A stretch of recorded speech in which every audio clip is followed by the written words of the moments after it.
ఇలా మోడీ గారు జై శ్రీరామ్ నినాదం పెట్టుకునే 9,400 కోట్ల రూపాయలు ఇవాళ తెలంగాణ రాష్ట్రానికి ఇచ్చిందన్న. మోడీ గారు జై శ్రీరామ్ నినాదంతోనే ఈ తెలంగాణ రాష్ట్రానికి అభివృద్ధి నిధులు ఇస్తుండనా. ఇలా మోడీ గారు నిధులు ఇచ్చడం ఇవ్వబడబట్టే తెలంగాణ రాష్ట్రంలో పాలన కొనసాగుతుంది తప్ప మోడీ గారు లేకుంటే ఇవాళ తెలంగాణ రాష్ట్రంలో ప్రభుత్వం నడిచే పరిస్థితి లేదు. మేము నిధులు తీసుకొస్తున్నాం, మోడీ గారు నిధులు ఇస్తున్నారు తెలంగాణ రాష్ట్రానికి. మేము తెలంగాణ రాష్ట్రానికి నిధులు తీసుకొస్తే మీరేమో తెలంగాణ నుంచి నిధులను పైసలను ఇవాళ ఢిల్లీకి మోస్తున్న కాంగ్రెస్ వాళ్ళు. ఇలా మోడీ గారు హిందీలో మాట్లాడతారు.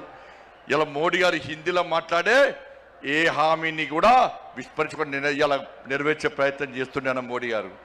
ఇలా ప్రియాంక గాంధీ వచ్చిందన్న తెలంగాణ రాష్ట్రానికి, రాహుల్ గాంధీ వచ్చిన తెలంగాణ రాష్ట్రానికి ఎన్నికల సమయంలో ఏమైంది? హిందీలో మాట్లాడి 6 గ్యారెంటీలు అమలు చేస్తామన్న రాహుల్ గాంధీ, ప్రియాంక గాంధీ హిందీలో మాట్లాడే వ్యక్తులు ఇవాళ కనీసం 6 గ్యారెంటీల గురించి మాట్లాడకుండా ముఖం చెల్లకుండా తెలంగాణకు రావడం బంద్ చేసి ముఖం కిందికేసి పారిపోయిన విషయాన్ని కాంగ్రెస్ పార్టీ నాయకులు గుర్తించాలి.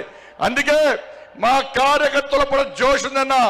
ఈ జోష్ చూస్తే, మీ ఆవేశం చూస్తే, మీ లోపల ఉడుకు రక్తాన్ని చూస్తే, మీ పౌరుషం చూస్తే ఇవాళ కాంగ్రెస్ వాళ్ళు బీఆర్ఎస్లకు ఇవాళ నైట్ అండ్ రాత్రి నిద్ర పట్టదన్న.